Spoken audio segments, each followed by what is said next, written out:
Hello, everyone, and welcome back to another episode of the Feeling and Healing podcast. I am your host, Danielle Z, MFT in the making motivator and mental health maven. And today I'm so happy to welcome Sue Bowles. She is an ACC Master Certified Life Coach and board certified master mental health coach. She's my kind of person.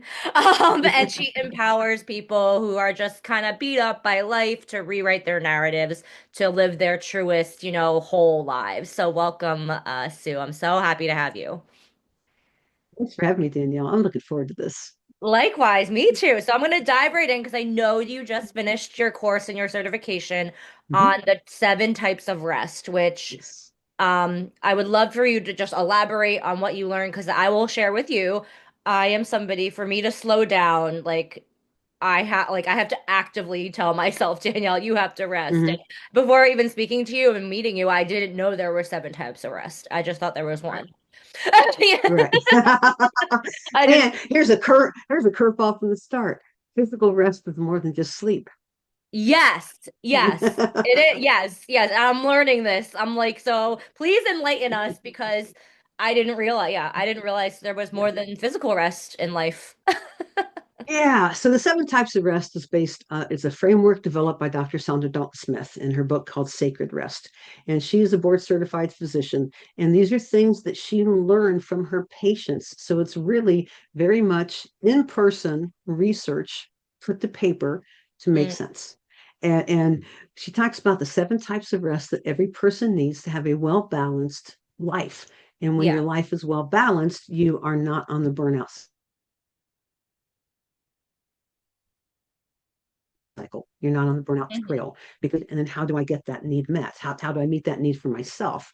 So just briefly, the 7 types of rest, and sometimes I forget one, so I'm going to work really hard not It's to all mix good. this up. It's all good. I know by now Don't I should worry have about these it. memorized. I have them memorized by now. All right, so It's it's all good. physical,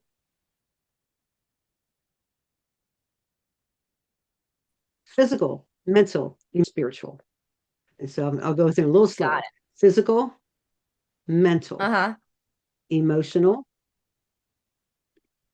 creative, spiritual, social, and sensory. Wow. It's a lot of types of Yeah, rest.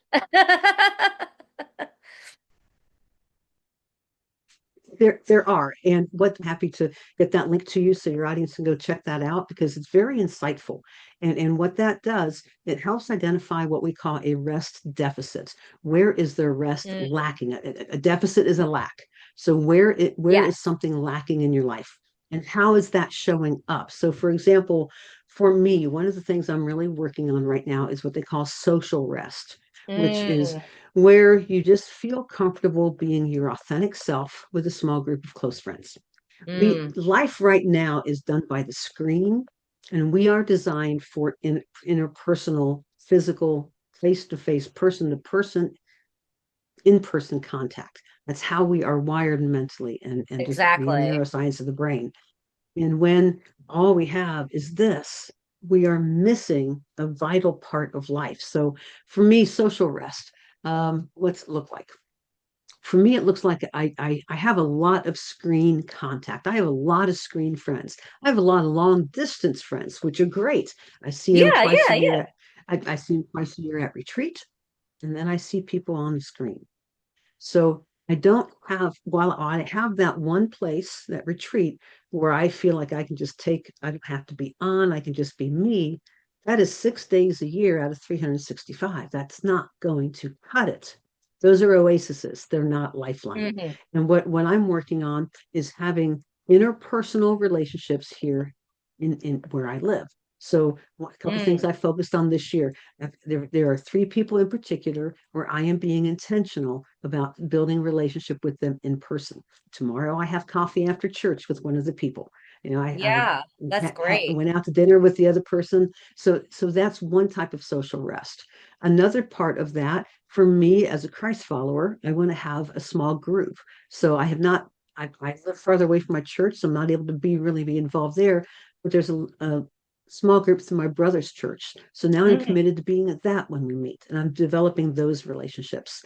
So social Nice. rest or rest deficit in general will show you where is there a lack in your life that is bringing imbalance, and then it Mm. shows up in different ways. And then there are different ways to counteract that and take proactive steps towards it. That's amazing. And thank you so much for sharing because when you for I'm gonna be honest with you, the first reaction that I had or the first thought that I had when you said social rest was that you were like gonna say like, oh, I set up a boundary with somebody and there Mm, and, like you know what I mean? Like I'm maybe not being as social, but and you totally flipped it on its head and it made me think I was like, wow, yeah, like be around people that fill your cup right, that you right. don't have to wear. And you're right. Like in our, I talk about this a lot, with a lot of my guests, like the Maslow hierarchy of needs. Love and Mm-hmm, belonging is, I think, the third one. I think, and it's like, mm-hmm, as you're right, you're 100% right. The human beings are physiologically designed to be social, to want to mm-hmm, connect. So, and I love that goal for you. And I'll share with you, I live very similarly to you. Like, I have a lot mm-hmm, of, I say that I actually wrote an email about this a couple weeks ago to my email list. Like, entrepreneurship is, people think it's this like very lavish, like and it's actually a lot of screen time, a lot of alone time. Like, I mean, it's wonderful, but it's also like, you don't do a lot of, and even with my clients, I don't do a lot of in person. Most of my clients are virtual, mm-hmm, mm-hmm. you know? Yep, very much so. And when you mentioned boundaries, Danielle, boundaries are certainly a part of rest. That is a Yes. skill. It's a Yeah. skill and a strategy for rest. Usually, you find that boundaries can affect just about every aspect of rest. You find them chiefly in mental and emotional rest, Mm, and sometimes in sensory rest. Basically wherever you're trying to rein in what feels like it's starting to become chaotic, you're setting a boundary. But you yeah. see that a lot in emotional rest and mental Uh-huh. rest.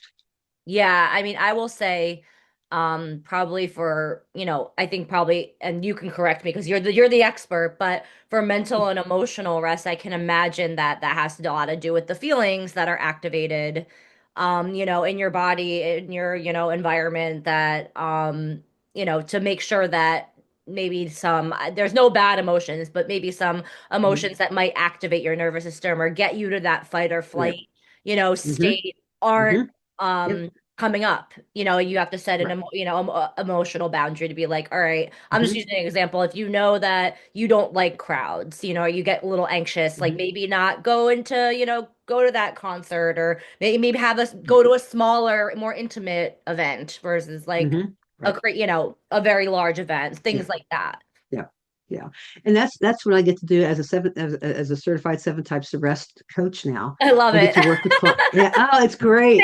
And it's Say so that cool. like 7 times fast. Certified 7 types of I rest I coach. have enough trouble saying it once. Thank you. Yeah, right. but but when I coach clients specifically around rest, it is so cool to hear the small adjustments they make have such a huge difference. I had a client last month I was meeting with, and he works from home, as so many people do, Yeah. and doesn't have a separate room, so he sets up at his dining room table in his apartment. Yeah. And he was feeling so drained and just constantly on. And Hmm. what we found out was that where he worked, right there at his table, and leaving the computer on the table after he logged off from work was part of what was draining him, because he's always, and he even said that he turned the put the laptop down but was still listening for notifications, so the computer itself Oh, wasn't really even turned off. And then he might be 20 feet away trying to watch TV, but he has the cell phone, the work of cell course. I phone. mean, yeah, And yeah. so, Always yes, going but off. so little things like turning off the computer, Yes. taking it away from the dining room table and setting it against the wall, turning off the work phone and putting it there at the same time. 2 weeks later, he said, I feel like I have so much energy. It is Yeah. the Something as little simple as things. that. Yeah. And yet we can be stuck in that mindset of, but when you are stuck in that rut, you can't see out here to see one little thing can make such a big difference. That's where I come in. That's where you Hmm. come in. So because we can be that outside view to help you. Now he also took the rest quiz. I really recommend that of everybody. I really recommend that because you get a quick snapshot of where you are right now. And then just a couple little steps of ideas of what's a small tweak I can make. And then Hmm. if people want to dive in deeper, they can, get with me. I'd be happy to, to do some coaching with them Absolutely. and everything. Um, but yeah, it's really fascinating stuff. Sensory rest is a huge one because we are so digital these days, Hmm. Yes, yes, constantly. And yes. and yeah, there's so much about uh, you know, blue light and Bluetooth and all the The waves and the whole deal, technological, yeah, things. technological stuff. And even, everybody knows social media is designed to be addictive. It is a Yes, dopamine hit. it There are is. so many studies out there that if you look at your phone, if that's the first thing you look at, you've kicked off the dopamine and you don't realize it, but you are going to be sitting there looking at your phone All, yep. unknowingly all day long. And again, everybody, I don't say everybody in generalities, you know, knows that. Yet, how many people take a step to change it? Hmm.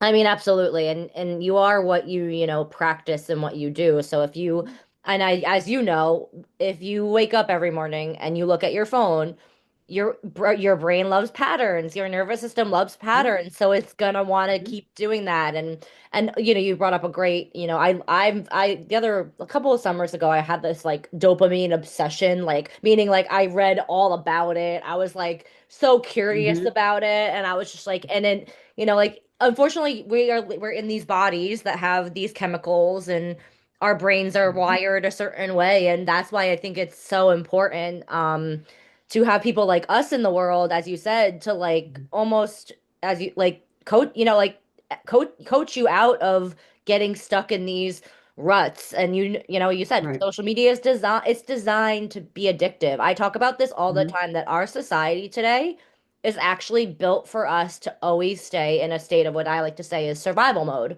Like because Yep. we're it's and when you're reactive, even like our Mhm. bodies are wired that a notification from our phone and a tiger coming at us can stimulate the same emotional and Mhm. physical response. Like that is kind of Right. crazy. Yeah. You know? Yeah. It is.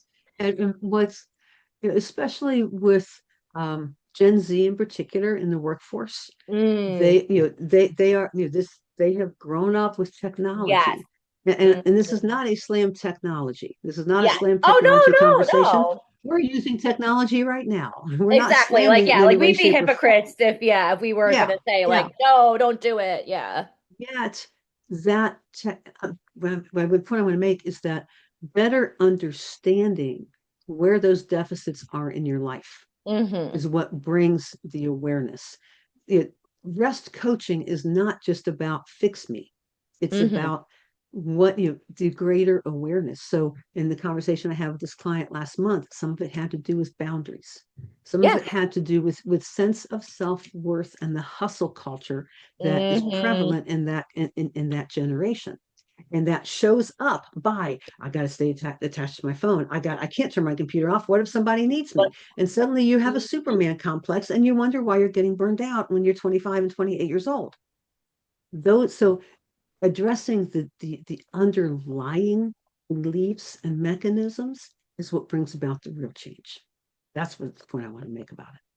Absolutely. It's always getting to, like that root cause. I always say like you can focus on symptoms, but you really have to dig deep. But I love that you brought up hustle culture because I'll share with you. I'm I guess a Gen Y millennial. I was born in 1988. And Mhm. when I first entered the workforce, I worked in marketing, and I entered the workforce in the financial crisis. So that hustle culture was Mhm. ingrained in me, like conditioned in me right out of college. Like it was like, like you have, and it's very real that like always wanting to be available. And I feel for your client because I will say I feel like that sometimes. And I would love to ask you, because you're we're talking about rest. Sometimes I Mhm. feel, and I'm being perfectly honest, that my rest needs to be earned.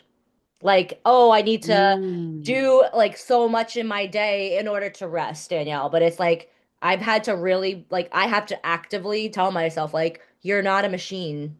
Like, like you're a mhm, human being. Like rest is something you mhm, need. It's a mhm, physiological need. It's like mhm. drinking when you're thirsty. It's like, Right, if you were drinking, if you were thirsty, and you're like breathing air. It's like if you were thirsty, if you were like, oh, I'm thirsty, you took a drink, you wouldn't be like, oh, that's weak of you. You took a drink. You'd just be right. like, yeah, you were thirsty. You took a Mhm, drink. But mhm, for somehow I've, conditioned myself, and I think it's the hustle culture kind of produce, produce, produce, outcome, outcome, outcome mhm, that has mhm, created this I know untrue narrative in my mind that I have actively have to shut down a lot of times. mhm. I appreciate you sharing that Yeah, because no, that of is real course. life Yeah. example. Yeah. And Yeah. I mean, well, the hustle culture may be the first or the primary, the surface yeah. driver to that. What's underneath that is why do we buy into hustle culture?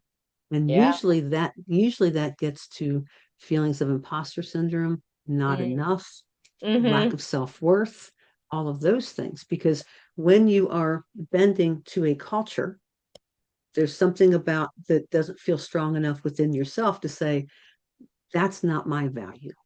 I Mm-hmm. know what my values are, and I'm going to build on my values. And those are the things we get into in coaching because hustle Yes. culture is a symptom, and the deeper the Root deeper cause. need, the deeper question is what is what is attracting you? What Yeah. is hustle What's culture? How is driving that you to do serving you? that? Yeah. Yeah. And what are you buying in about that? And Mm-hmm. how are you seeing that show up in your life? And what do you want to change? And sometimes people say nothing, I don't feel like I can.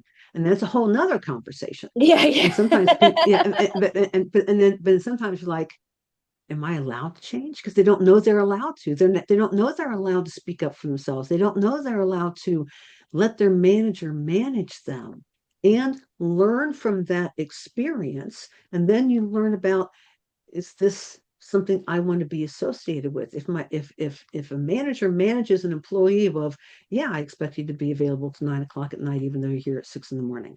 That speaks to something that you have to decide, is that within your value range or not.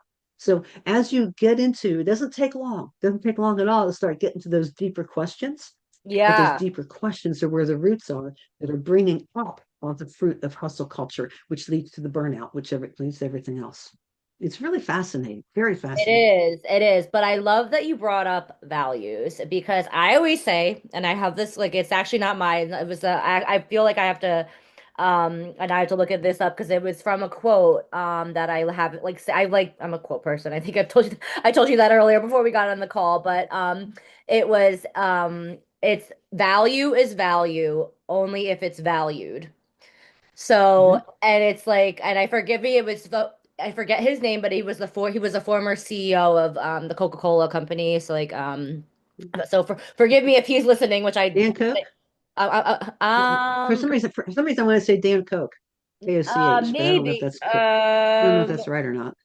I don't know. We don't have to go on the rabbit No, wait, trail. wait, no, no, no, no, no, no. I have it right here. Uh, I have it right here. It is Brian Dyson, the former Boy, was CEO. I off. I don't know. Sorry. No, I just honestly like I'm sure there has been plenty of I mean, like there's been, but that was because he was talking about like the like kind of the balance between life and Mhm, work and because mhm, like just everything and but I love that you brought up core values because that's something that I work with my clients too is defining them because I think a lot of mhm, people I feel I mean, I can say this to you because I'm sure you know your values. If somebody stopped me in the street and would just ask me, like, nobody has ever done this to me, by the way, which I would love actually if it happened, and said, Danielle, what are your core values? I could list them right there. And that's good. yeah, I mean, but that's your compass, right? Like Mhm, that, mhm, and I love that you brought that up because that's that root cause. That's that, mhm, deeper thing going, system going on inside of you, your belief system that mhm, is impacting your rest or buying mhm. into a culture, not even just hustle culture. You know what I mean? Like there's so Right. many things in our culture that you can like buy into that you know, represents your values. hmm Yeah, I have there's a workshop I do called "Who Am I Really," Mm. and goes through all this and goes into boundaries and the whole deal. Um, and I have a text group text that I send out to a group every Wednesday. It's called the Humpday Help, and all this I information saw there. that on your website. Yeah. Yeah, Yeah. yep, it's on the website, so everybody can sign up for that. I was going to circle back to that later. Yeah, yeah, yeah. And it's called Hump Day Help, and it's just a text I send out each Wednesday because everybody needs encouragement. Maybe you're not ready to Yeah. pick up the phone and call Danielle or call myself or something like that, but everybody needs some encouragement, especially by about Wednesday. You're like, my tank's getting dry. Yeah, I yeah, need you're something to like, fill it yeah. up just a Yeah. little bit. Can I get a drink of Gotta water get in a through the desert, week, you please? know? Yeah. So a few weeks ago, probably about a month or so ago, I sent one out about knowing your values, and that when Hmm. you know your values, you're able to know, where you stand on things and draw boundaries and everything. And one of the people from the text group sent me a message that said, I want to talk to you about coaching. And I've been coaching a few weeks now. He's like, I don't know that I can list my values. I've kind of lost my sense of self. And That's it's like, like that yeah, happens. You know, it we're does. It does. human, It does. It you does. know? And the powerful thing is that she recognized it, acknowledged it, and said, "I don't want to stay here because I value myself enough to figure out where I got off course, and Hmm. I'm gonna course correct because I Yeah. got a lot of life left to live, and I want to live it the way I want to live it." So yeah, more power to her. That's amazing. I love a story like that because and also too like bringing up self like it's very easy if you don't know your values or because also too we're so complex as human beings, right? Like Hmm we're just very complex beings. But once you I find like get in situations or relationships or what have you that you start self-abandoning. Like you need to know really like and I'm 37 going on 38 in a couple weeks. Like it's taken me a long time, but I feel like finally I've kind of come into my core self. But it hmm takes time and it's a process and as you said, it's okay to change, and you mentioned your client, it's okay to change, to evolve. That sense of self is going to evolve as you hmm experience life. hmm And it's important to know as well that in that in that evolution, it's going to change, first of all, yes, and to give yourself grace. I think, Yeah. especially in today's culture, we can give unrealistic expectations for ourselves. Yep. And you set yourself up for failure when you do that. Because if you Absolutely. cannot give yourself the same grace you're willing to extend to somebody else, that speaks loudly about the judgment you're making about yourself, and that alone is based off of unrealistic expectations. And then you want to figure out where those expectations came from. Maybe there was something silent, unspoken that you witnessed when you were growing up, or a culture you were around, or Yep. whatever. But it doesn't mean you have to take that on. And that's No. that's that's part of the challenge too. So in your 30s, in your 20s, in your 40s, 50s, 60s, it continues to evolve. No one arrives. I'm Yeah, here you're like, yeah, and like I I've have no made it. Yeah, like problems. I'm You know, myself. Yeah, uh, yeah. yeah, it's like I have discovered who I am, and now because I figured that out, you are lower than me because you don't have it figured out yet. Let me give you my wisdom. That doesn't work. No, no. And also, yes, everybody has their own, I'm finding like their own journey, and I feel and I will say I struggle with this as a coach sometimes, I don't know if you do too, but when you just see somebody and they have so much potential and you just see where they could go and I'm just like but you have like it's I will say I struggle with meeting people where they need to be met. And I'm like, but I'm just like you can get there. And also too, I've done a lot of, healing in my own life with, my own, life throws things at you, as we all know. And Mhm, when you, but like, we were talking about emotions earlier before getting on this call, but I've found like on the other side of like kind of the inner work you need to do to get to self-discovery, mhm, it just feels so freeing, mhm. when Phrase I you like can to be use, yourself, yeah, Definitely. And for the longest time, I struggled with that. There's a Yeah. phrase that I use, I've heard, and now I use as well. They say imitation is the greatest form of flattery. So my friend knows I use her phrase, and It is. it's we have to get the story straight, and Mm, and because the story you're telling yourself, Danielle, the story I tell myself, the story your listeners tell themselves is only part of the story. yes. It's your interpretation. Internal I voice. mean, Yep. I'm going to speak directly to your listeners. The Yeah. story you're telling yourself is half of the story at best, because it's your interpretation. Now, your interpretation may be very skewed because the emotions may be firing in a situation. So, therefore, you are making a judgment about something that may not be accurate. And Mm, therefore, the narrative you're telling yourself is not fully accurate. So, we mm-hmm. have to get the story straight. And there's something I talk about with my clients about without attachments, about being able to look at something as an observer, as if you're filing a police report. They want Mm, just the mm. facts. Just the facts. So Yeah. yeah, so if somebody comes at you at the office, well, they're mad at me. Did they say they're mad at you? Yeah. With the observable behavior, because that's what you're looking at, is this person confronted me. They may have confronted me in a loud voice. So therefore, that much I know. What Mm-hmm. was driving that loud voice may have been they just spilled coffee on their shirt. Yeah. And you Yeah. don't Yeah. know They're, that. And exactly. you were the next You were person just in in the the row crossfires while of they're their trying to get to the emotional. sink. Hmm. You might have been in the way while they're at the sink, but your mind is telling them, screwed up. Oh, I knew I knew it, I Yeah. knew it, I Yep. knew it. Oh, yep. And Yep. Yep. And it could have nothing to suddenly do with you. your work relationship just took a tank Yeah. because you don't have the story straight. And when Yep. we can take that emotion out of it and say, okay, this person is upset. That is what the observable behavior is. This person voiced that concern, that upsetness, that emotion to me. So what am I going to do with that? Am I going to be offended and not really know what's going on? Or will I have the courage and professionalism to say, I'm feeling attacked here. Can we go talk? Yeah.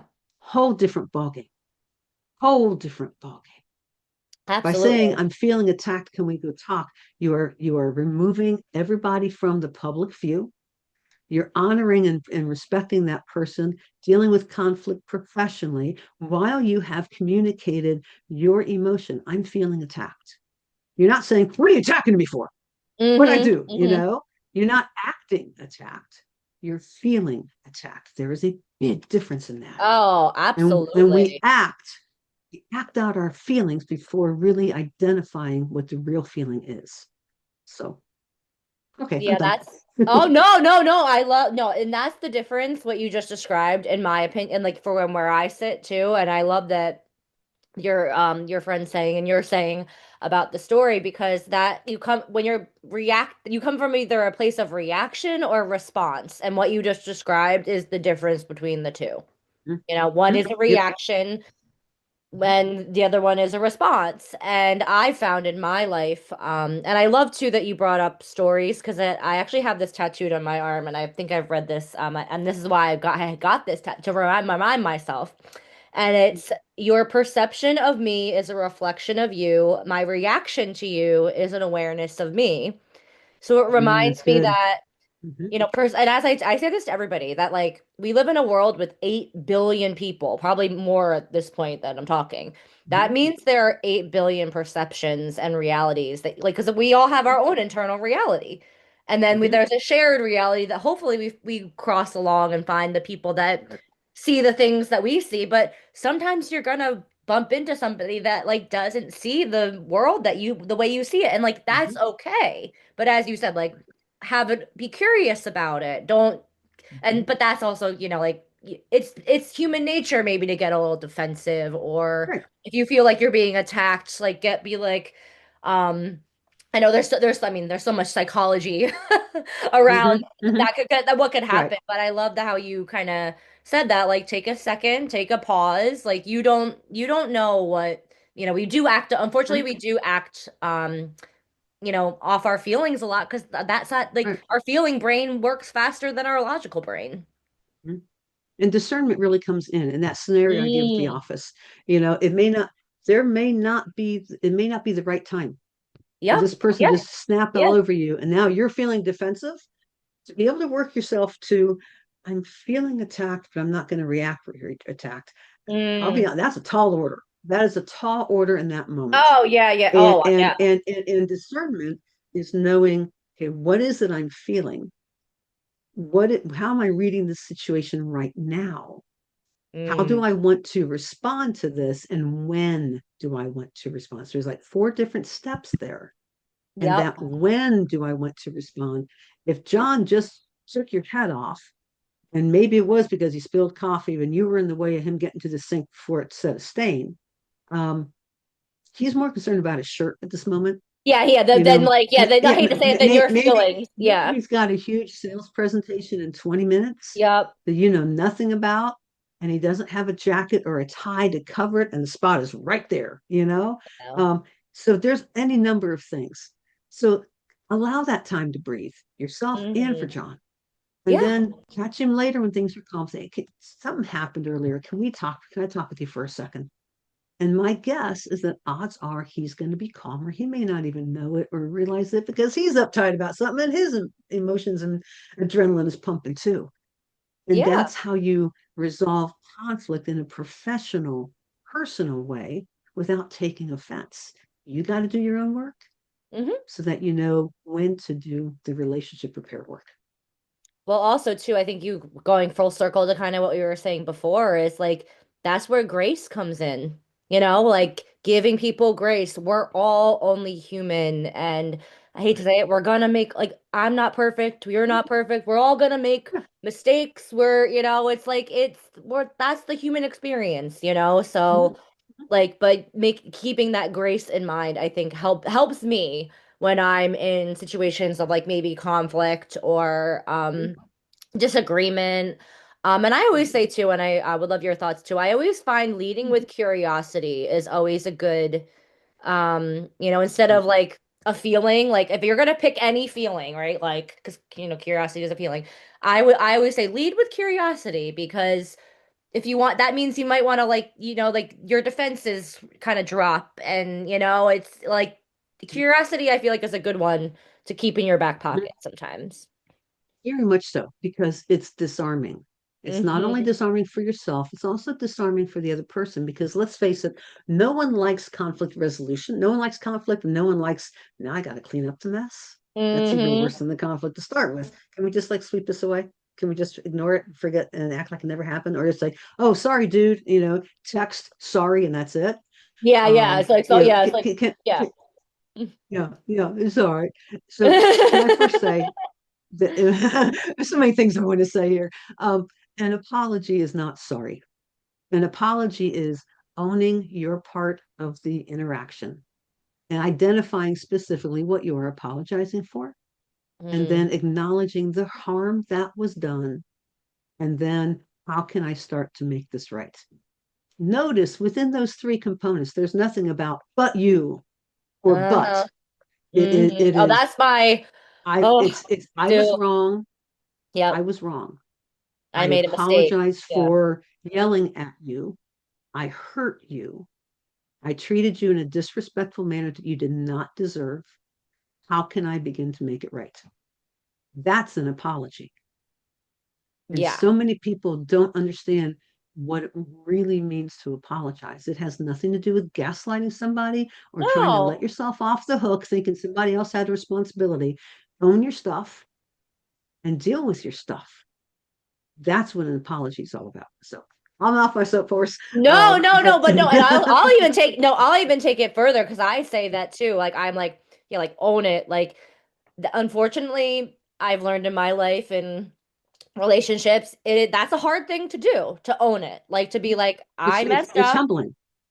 I messed up in this situation. I made a mistake. I hurt you. Like, but I will even go in even further, and I would love your thoughts here, is that Hmm. sorry only means, and like I know like also too, like actually my therapist I think told me that in the American English, we only really have really, oh, I guess maybe forgive is another word for sorry, or like forgive Mhm. me or apologize. But I think because she knows Spanish, she says there's five different ways you can say sorry in Spanish, I guess. I don't Wow. know them, Okay. but she's like, I find it interesting, like, because language shapes, culture and values and Hmm. what have you. But where I was getting at, and I'll get off my tangent now, is that for me, an apology is wonderful. What you just said is wonderful. Acknowledging it, yes, like I'm right there with you. But Hmm. then you really get to know if a person is apologizing and that's genuine if you see a changed behavior. Yes. So like, Yes. like let's say like, like and then if it becomes a pattern, then I'm like, ooh, like, and the behavior isn't changing, I'm like, mm, Yeah. because There's that some that is integrity tied to questions then. Yeah. a deeper value, and perhaps like I'm gonna Hmm. use your office example, like maybe those coworkers that like I guess maybe their pattern was that like this guy who got the coffee on his shirt kind of is always maybe lashed out on his coworker a couple times, Hmm. and that would tell me like is this person really sorry, like you know what I mean, Right. like if he Hmm. continues the behavior, I'm like Right. like that would make me think, and then you have to then make a decision on what you want to do. But Hmm. I always go Hmm. by like something has taught me one thing I've learned, and I like, and it took me 37 years to learn it, is follow somebody's behaviors and actions. Hmm. Not saying you can't keep people, like their words don't matter, but if you follow their actions, and that'll tell you more Hmm. than what comes Right. out of their Right. mouth. Yeah. People have a bad day. Yeah. Observable Oh yeah, exactly. behavior. Yeah, Yeah. yeah, yeah. We're all cute. Yeah. Yeah, we're gonna Yeah. have a bad day. Yeah. Yeah. Exactly. Yeah. You were asking earlier about curiosity. I think you're dead on with that because Mm, curiosity is disarming. mhm. Curiosity is also honoring to the other person. It So is. one way could, of, different different phrases to use to start a conversation around curiosity. I'm curious, is the Hmm. obvious one. Hmm. Another one, can you give me, I'd love your insight on something. Yes. You know, Yes. can you give me your perspective? You are Yes. honoring the other person and helping them feel esteemed. And think of yourself when you don't feel esteemed, when you don't feel honored, when you don't feel that Hmm. people are tapping into the resource that you are. Most likely you get a bad attitude. Most likely you get defensive. Most likely you Yeah. don't want to, you don't want to interact with people. So the same thing that you want from somebody else, you are able to give as well when you are being curious. Yeah. Once in a while, I'll tell somebody, say, "You're my Obi-Wan. I need your help." You're open. And you can Yeah, figure yeah, something I love out. it. You're my, and right there, it's curiosity. It's inviting somebody in, and it's Hmm. honoring and esteeming them and respecting them that they may have a different perspective that you can't see, because all of us, we only see it from a certain angle. All of us need others who will give us that Yeah. peripheral vision, and curiosity leads the way for that. I will say it's so fitting that this conversation came up because Hmm. I don't know if you've ever seen the movie. It's called Love Happens. It's not like a big Aaron Hmm. Eckhart is in it and Jennifer Aniston is in it. But this Okay. guy, long story short, he's like a motivational like speaker. He has a book and he has this like workshop where he helps people like grieve death. And Hmm. he has this group of people and he goes, oh, they go out and like it's in New York City at a hotel and he stops traffic and he's like, all right, guys, like, what do you hear? What do you see? And the group of people standing in the middle of the street while the traffic is stopped, people are honking. And they're like, yeah, Oh, we see geez. people honking, like doing all this stuff. Then he goes back in the hotel and they go up to the roof of the hotel. And he's like, what do you see now? They're like, oh, like blue sky, the lake, blah, blah, blah. He's like, that's what perspective can do. You just are looking at it from a Mm-hmm. different view. And it's Mm-hmm. just a very powerful, I always Yep. like remember that. Like it's like you could like it's basically the same space, the same spot, Mm-hmm. the same Yeah. location, just a different Right. perspective. And it's Yeah. like totally Exactly. different. So I think that's what Exactly. perspective can do. Yeah. Yep. Very much so. Very much so.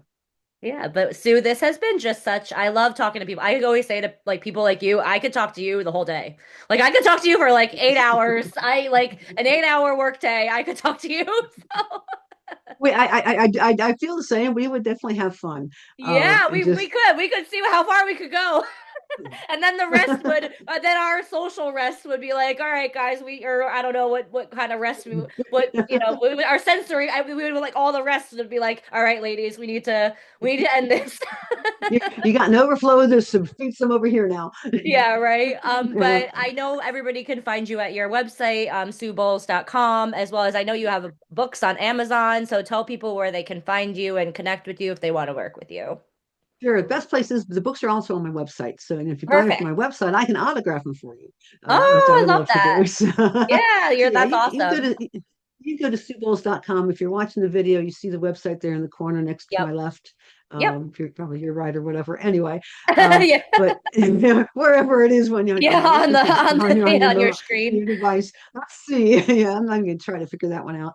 The other and through that you'll the links to all the socials. I've got a YouTube channel that talks about mental health, everyday mental health, breaking the stigma, and just Yeah. giving concrete tools and tips and space for conversation about some of the harder stuff, about some of the stuff we've talked about, Hmm. making it part of everyday conversation.